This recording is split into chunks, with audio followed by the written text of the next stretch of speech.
Ya estamos en vivo. ¿Cómo están? Bienvenidas y bienvenidos. Bueno, pues ahora sí estamos tardecito, pero acá estamos. Le doy la más cordial bienvenida. Gracias por conectarse a Resentidos. Muy buen provecho a todos los que se están conectando, ya sea que estén desde sus casas o desde el trabajo. Agradezco muchísimo que estén con nosotros. Cuéntenme cómo estuvo el fin de semana. Quiero ver comentarios. A ver, quiero ver saludos, si me los ponen para ir saludando a todos los que se van conectando. Saludo a Facebook, ¿verdad? A toda nuestra familia de Facebook. También saludo a los canales de Sin Censura Televisión, Sin Censura Presenta y Sin Censura Media. Estamos todos unidos. Ya se están conectando. Por supuesto, está ahí Ivette. ¿Cómo estás, Ivette? Buenas tardes. Patricia Uribe, presente, dice la resentida. Déjame ver qué dice Patricia. Dice la resentida número 1 de Pachuca. Saludos a Pachuca. ¿Cómo están por allá? Está Connie, mi querida Connie, ¿cómo estás? Ana Vallejo, saludos. Ana, Blanca, Edith, desde Facebook. ¿Quién está? Sandra Chimal, ¿cómo estás, Sandra? Bienvenida. Norberto Rodríguez. Eudocio Cabrera, ¿cómo estás? Muchas gracias, Gracias. Gracias por tus palabras. También está Norberto Rodríguez. Saludos desde San Pedro Lagunillas, en Nayarit. También, mira, y desde el sur de Veracruz. Qué bien que nos ven desde Veracruz. Bueno, pues María Inés también. ¿Cómo estás, María Inés Sánchez? Bienvenida. Síganse conectando, oigan, para que no se nos caiga el rating. Síganse conectando. Hoy quiero hablarles en este monólogo, mientras se siguen conectando, y ahorita sigo saludándolos. ¿Se acuerdan que la semana pasada, y me acuerdo muy bien que fue el miércoles, porque fue desde casa, que hablamos como de la Iglesia Católica, de la cúpula católica, que iba a estar friegue y friegue con respecto a lo de la violencia, y que habían ya tomado también su decisión de ir en contra de la profundización de la transformación? Pues bueno, el obispo de Apatzingán, nada más para que ustedes se den cuenta, habló ya también y dijo que México necesita un día de duelo nacional en lugar de celebrar en el Zócalo. Críticas fuertes del obispo de Apatzingán. Ustedes, para que se den cuenta cómo estamos aquí en Resentidos con muy buen olfato político y periodístico. Estamos con un muy buen olfato de los tiempos. Miren, yo quiero decirles que en la política se necesita mucho olfato político. El presidente tiene un olfato y un colmillo político inigualable, ¿no? O sea, va siempre un paso adelante, siempre pone las condiciones, pone los ritmos, pone el ambiente, pone todo, ¿no? El presidente dice algo y hay reacción de todos, propios y extraños. Eso es una de las grandes características. Pero también en periodismo se necesita olfato periodístico. No nada más es hablar y decir, conocer, escribir. Se necesita olfato periodístico. Esas son fórmulas muy importantes. Creo que aquí en Resentidos lo que estamos haciendo es tener un muy buen olfato periodístico, ¿no? Desde lo de Xóchitl, ¿se acuerdan que les revelé aquí que ya Claudio X González había decidido que Xóchitl iba a tener un papel importante? No sé si contundente en que sea la candidata. Hoy el presidente dice que sí, no lo sé yo todavía, pero sí protagónico en este proceso de la derecha. Acuérdense que yo les dije desde hace varios días atrás y que es el tema que de hecho vamos a tratar, sobre cómo abiertamente ya el crimen organizado está haciendo campaña a favor de la derecha política, a favor de todo el régimen antiguo que yo llamo salinista neoliberal, y han estado viendo los acontecimientos violentos que han pasado, el asesinato de Hipólito Mora, por ejemplo, uno de estos acontecimientos fuertes. El miércoles les decía yo de la semana pasada, la Iglesia ha tomado ya una postura también de ir en contra de la Cuarta Transformación, y ahorita están estas declaraciones del obispo de Apatzingán, que le dice a López Obrador que lo más importante sería un duelo nacional en lugar de celebrar en el Zócalo, refiriéndose a la magna celebración del sábado pasado, ¿no? Y para entrar en materia de lo que hoy quiero hablarles, de cómo ya el crimen organizado está tomando esta postura, yo les decía que había una disyuntiva como nunca había pasado dentro del sistema salinista neoliberal, del régimen salinista neoliberal, entre diferentes acciones, si se iban a apostar por la desestabilización o el golpeteo a través de asesinatos, masacres y diferentes acciones violentas, algunas sustanciales con la pérdida de vidas, otras solo en la parte mediática con escenas, ¿no?, de coches incendiados o de cuestiones como estas que hemos visto también en el pasado, cuando se acuerdan cuando incendiaron los Oxxos, que es más una cuestión mediática de mensaje que sustancial de pérdida de vidas humanas, como el caso, por ejemplo, de lo que sucedió con Hipólito Mora. Y estaban en la disyuntiva de irse a través de ese camino, que es un camino de golpeteo. Recordemos que el crimen organizado tiene desde el 2006 un papel predominante en este dragón de varias cabezas de las que yo siempre les hablo. Forma parte de una cabeza de ese régimen salinista neoliberal, forman parte de ese régimen, no son entes separados como tampoco los medios de comunicación, que es como disco rayado, pero que esto debe de ser hasta pedagógico. Y lo mismo sucede con el crimen organizado. No son entes separados, sino son ya parte de ese régimen que juega, que decide, que tiene poder, evidentemente, y tiene manera de acción. Y entonces estaba en esa disyuntiva porque también la oligarquía, esa otra cabeza del régimen, también estaba en esa posibilidad de decir, oye, si incendias al país en ciertas regiones, eso también me va a afectar a mí, a mis negocios. Y la verdad es que ya no he tenido negocios a través de la corrupción, ya no he tenido concesiones a través del amiguismo, a través de que es mi compadre, o porque tengo que pagarle el favor a este presidente o a este político, a este gobernante. Ya ahora lo que tengo es de la manera lícita y ahí, aún con todo, pues me está yendo bien. Entonces había, que yo les decía, es después de lo que sucedió en el 94, después de lo que sucedió en 1994, no había habido un quiebre en la manera de accionar de este régimen como el que estamos viviendo en estos momentos, en lo que estamos viviendo en vísperas de la elección presidencial de 2024. Lo que parece suceder es que han tomado la decisión de que van a tener un poco de todo. Es decir, sí va a haber un proceso en los siguientes meses muy complicados de seguridad y advierto que es muy posible que armen o sea un chivo expiatorio o armen un montaje en contra de algún otro comentócrata o chayotero, periodista chayotero, para poder seguir en la misma narrativa de que este es un gobierno autoritario, que este es un gobierno que no le gusta la crítica, que no le gusta las voces críticas de ciertos periodistas y que se promueve desde la mañanera un lenguaje que hace amenazante y que provoca violencia en contra de los periodistas. Entonces, ojo, lo estoy advirtiendo el lunes 3 de julio a las 15 horas con 16 minutos. Muy probablemente se esté preparando un atentado en contra de algún otro posible periodista de estos importantes del régimen salinista neoliberal. Lo estoy diciendo con mucha anticipación.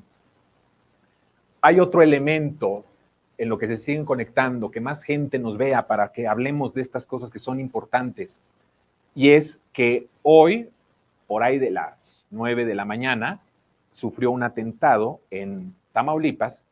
Héctor Villegas, secretario general del gobierno de Tamaulipas, este funcionario, alto funcionario, pues es el secretario general, es como un secretario de gobernación, por decirlo así, el segundo al mando del gobierno, sufre un atentado, un convoy de criminales ataca a balazos el vehículo de este funcionario mientras él se dirigía justamente a su trabajo, ¿no?, a iniciar su semana laboral como funcionario. Y bueno, realmente no había avanzado mucho desde el lugar en donde estaba, 30 kilómetros, cuando fue sorprendido por disparos. Entonces, lo de Hipólito Mora, Michoacán de nuevo, Apatzingán, que yo les decía, ojo, esto se los dije semanas muy atrás, les dije, ojo con Chiapas, ojo con Apatzingán, y matan a Hipólito Mora. Es terrible esto que estoy diciendo, y no es tan bueno que lo que digas esté cumpliendo, no es algo que que me ufane o que diga qué bueno que yo estoy viendo algo que los demás no están viendo. No, vengo estudiando y periodísticamente constatando desde las situaciones políticas y sociales desde el sexenio de Calderón. Desde el sexenio de Calderón. Era yo muy jovencito, y desde el sexenio de Calderón documenté las atrocidades y documenté todo el proceder del gobierno de Calderón, y después con Peña Nieto también, ya desde un medio nacional. Estuve al frente de la cuestión editorial desde un medio nacional para estar hablando y documentando todo lo que sucedió en el sexenio de Enrique Peña Nieto. Algo de experiencia tengo en esto, pero yo advertí a lo de Chiapas y vean lo que sucedió: el secuestro, lo de los zapatistas, el ataque armado en Tapachula a instalaciones de policías estatales.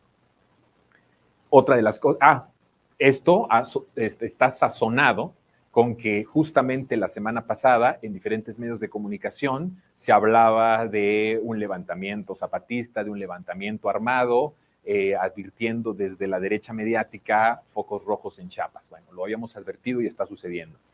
Llega lo de Apatzingán, que es un hecho también bastante doloroso, bastante fuerte, el asesinato de Hipólito Mora, que tiene un contexto mucho más amplio que tenemos que hablar y asumir en algún momento. No lo voy a hacer hoy, pero está el hecho mismo de en sí por sí solo, la manera en cómo matan a Hipólito Mora, que no es solamente en disparos, sino calcinado. Ya el solo hecho de la forma en el cómo, porque el narco y el crimen organizado tiene muy bien estipulado sus formas y sus mensajes. No es lo mismo matarte caminando, no es lo mismo matarte en tu camioneta con disparos, y otra es matarte y calcinarte. Son mensajes que el crimen organizado va mandando. Por supuesto, quien hoy niegue, quien hoy no quiera ver que estos mensajes son claramente políticos, tomando un bando abiertamente para apoyar a esa cabeza del régimen salinista neoliberal, esa cabeza política, que es la representación de lo que conocemos como Va por México. Quien lo quiera negar, quien no se quiera dar cuenta, es que no ha vivido en México en los últimos sexenios, en los últimos 2 al menos, con Calderón y con Enrique Peña Nieto. Pero hay un mensaje muy claro, porque sabe, estos acontecimientos, todos estos acontecimientos que hemos visto violentos, han sido quirúrgicamente bien planeados. No hay hechos que sucedieron de tal forma por casualidad o por equivocación, no. Todos los hechos violentos que hemos visto en Chiapas, en Apatzingán, y que estamos viendo en diferentes partes de la República, son hechos y acontecimientos muy bien estructurados y muy bien planeados. ¿Cuál es el mensaje que está mandando el crimen organizado?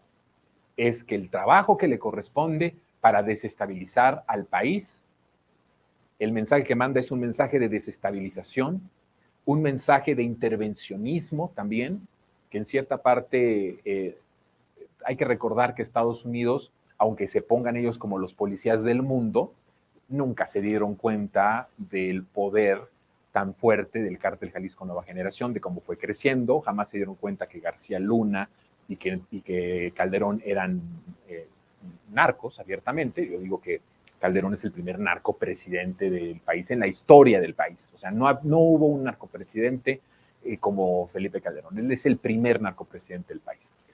Entonces, bueno, hay un mensaje de desestabilización. ¿Cuál es el punto más débil de la 4T hasta en estos momentos? La seguridad pública. ¿Por qué es la parte más débil de la transformación? Tiene un contexto que hemos aquí explicado y hemos tratado de explicar y poner en su justa dimensión de formas bien estructuradas, ¿no? Es decir, cuando tienes, y mañana voy a hablar, no se pierdan el programa de mañana, porque mañana voy a hablar de cómo Calderón entregó los aeropuertos del país al narcotráfico. Mañana les voy a dar un ejemplo más de ese narcogobierno. Pero en realidad lo que sucedió con el crimen organizado es que antes de Calderón tenía gran influencia, pero no era un actor dominante dentro del régimen.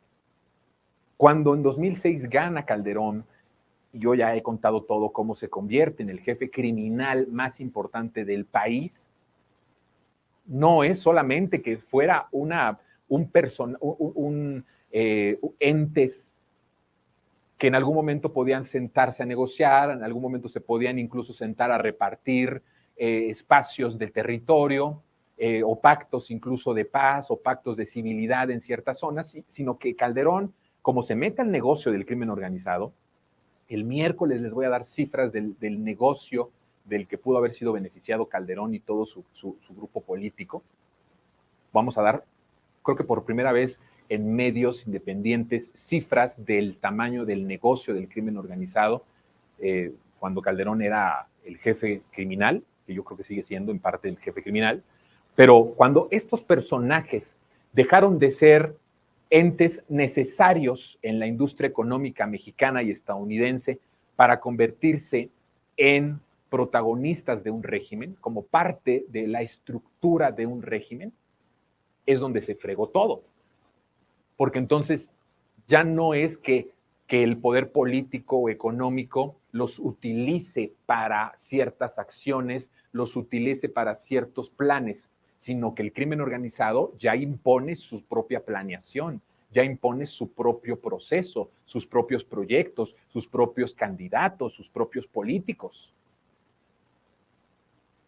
Y entonces ya no es que el poder político le permite al crimen organizado ciertos negocios en ciertas áreas geográficas muy específicas del país. No, sino que el proyecto político, la decisión del proyecto político, ya también tiene decisión el crimen organizado. Entonces, ellos están mandando un claro mensaje de desestabilización, de un golpismo abierto, para debilitar la parte más sensible de la transformación que ha sido la seguridad, por todo esto que acabo de decir. No puedes combatir al crimen organizado si ese crimen organizado ya tiene raíces en las estructuras políticas, económicas y sociales del país, no como entes separados, sino como parte del sistema y del régimen. ¿Ven la diferencia? No puedes terminar con la violencia cuando ya tienes este arraigo político y social y económico en zonas de todo el país. El empoderamiento del crimen organizado en tiempos de Calderón, o lo que trajo su gobierno, fue de tanta magnitud que ellos ahora pueden incluso decirle a la oligarquía económica: está bien, tú sigue tu proceso, y a la política, sigue con tu show de Xóchitl Gálvez, yo voy con lo mío, porque a mí sí me están afectando en cuestión de dinero. ¿Cuál es el punto? ¿Cuál es el punto de fractura de todas estas cabezas con la transformación? De que todos sus negocios fueron afectados, todo su sistema económico de provisión, de distribución, de arraigo social, ha quedado limitado con la Cuarta Transformación. Se les ha quitado negocios, se les ha quitado el arraigo social, le estamos arrebatando a los jóvenes que les sirven a ellos como carne de cañón. Les estamos quitando las reservas, que eran ya reservas naturales, reservas de facto que tenían los grupos delictivos en todo el país o en ciertas zonas del país. Cada una de estas cabezas reacciona porque le fueron quitando negocios y le fueron quitando dinero. Mañana les voy a hablar de cuánto les quitó con el solo hecho de haberles quitado el control de los aeropuertos. Les quitó un dineral al crimen organizado en cuestión de distribución aérea. Calderón les dio un sistema de distribución de droga aérea en todos los aeropuertos del país. Es que esto es escandaloso, esto es algo que supera la perversidad, supera nuestras peores pesadillas. Un presidente que les da un sistema de distribución aérea. Saben, con solo la decisión del presidente, que mañana voy a hablar más profundo de esto, para que no se pierdan el programa, porque creo que los martes estamos cayendo de rating. El martes está cayendo de rating el programa y no hay que levantarlo. Bueno, les quiero decir, lo importante es, solo con esa decisión de quitarles la distribución de la droga vía aérea a través de todos los aeropuertos del país, y el más importante, que es el Benito Juárez, ya les quitó una tajada de dinero impresionante. ¿Cómo no va a estar enojada esa cabeza del régimen salinista neoliberal, que es el crimen organizado, si el presidente les está quitando cada vez más espacios de poder político y espacios de poder económico? Entonces, el crimen organizado ya le dijo a la oligarquía: tú puedes seguir con tu proyecto económico, y si en algún momento empata con que hay progreso, con que hay consumo, está bien. Ya le dijo al poder político: tú puedes seguir haciendo el show con Xóchitl Gálvez, pero no va a ganar nadie, a quien metas no va a ganar. Fíjense que el crimen organizado está teniendo mucha más capacidad de razonar, de entendimiento de los tiempos políticos del país. Por eso está ocupando la violencia. Porque ya se dio cuenta que a través de las presiones oligárquicas no va a poder prosperar su sistema derrotado en 2018, su régimen derrotado en 2018. Ya vio que a través de la política, a través del grupo político representado en Va por México, no hay nadie que pueda despertar la posibilidad siquiera de ser competitivos en 2024. Cuando la derecha, cuando este sistema salinista neoliberal empieza a ver cómo se cierra todas sus puertas de privilegio, todas sus puertas y ventanas de ingresos, de dinero, de capital, empieza a tener una acción violenta. El crimen organizado ya está decidiendo entrarle a la campaña de 2024 abiertamente, con diferentes acciones dolorosas y terribles que ya estamos viendo hoy en la mañana, atentado contra el secretario general de gobierno del estado de Tamaulipas. Estamos hablando de acciones, esto no venía dentro del monólogo, esto sucedió en la mañana, apenas acaba de suceder.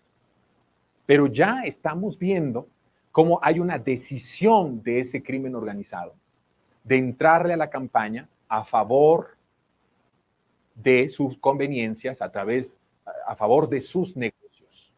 Entonces, entramos, y eso creo que es muy importante de entenderlo, entramos en un proceso de último año de gobierno en donde lo que vamos a poder ver son acontecimientos y hechos violentos como el asesinato de Hipólito Mora, como atentados en contra de altos funcionarios de diferentes gobiernos, en este caso lo que sucedió en la mañana al secretario general de gobierno de Tamaulipas, y es muy probable que sigamos viendo la muerte, asesinato de periodistas verdaderos, de a pie, que denuncian al poder económico y al poder político en zonas locales, en municipios, en estados, pero es muy probable también que podamos ver en un futuro no tan lejano otro show grande en contra, o un asalto o un atentado en contra de alguno de los de la comentocracia, como lo que pasó con Ciro Gómez Leiva, que ya vio que hoy, vean la presión tan fuerte, porque además son abiertamente, se exhiben muy rápido, o sea, no guardan las formas. ¿Sí vieron cómo comentaristas deportivos, el Perro Bermúdez, José Ramón Fernández, empezaron a pedir y exigir al gobierno que se esclarezca el atentado en contra de Ciro Gómez Leiva? Cada vez vamos a ir viendo esto. Lo importante de lo que aquí, con esto quiero terminar, es que lo que advertía yo hace unos días, de que el crimen organizado iba a aumentar su violencia en ciertas zonas del país para debilitar la transformación en 2024, en la elección de 2024, no ganar, pero sí debilitar la posibilidad, y yo me voy al punto del Congreso. El Congreso es la pauta, es el punto neurálgico del proyecto de la derecha. Lo que ellos buscan es que Morena no gane la mayoría calificada ni la simple en las próximas elecciones, es decir, que el plan C no prospere. ¿Qué quiere decir esto? Que la transformación no eche raíces constitucionales, no eche raíces legales, que no haya protección constitucional para los proyectos que nos dan hoy soberanía energética, por ejemplo. que no haya una sacudida en el Poder Judicial, tan importante y tan necesaria y tan urgente, que no haya un cambio político, la forma en la que nosotros también escogemos o elegimos nuestra democracia y a los que son los que supuestamente defienden desde las instituciones la democracia. Entonces, hay que estar atentos a esto. Hay que estar atentos a esto. Voy a hablar toda esta semana de estos puntos. Mañana sobre el negocio del crimen organizado, como Calderón les entregó los aeropuertos. El miércoles, cifras de cuánto era el negocio con Calderón del crimen organizado y cómo se lo iban repartiendo. Viene una semana muy, muy, muy interesante en Resentido, no se lo pueden perder. Pero bueno,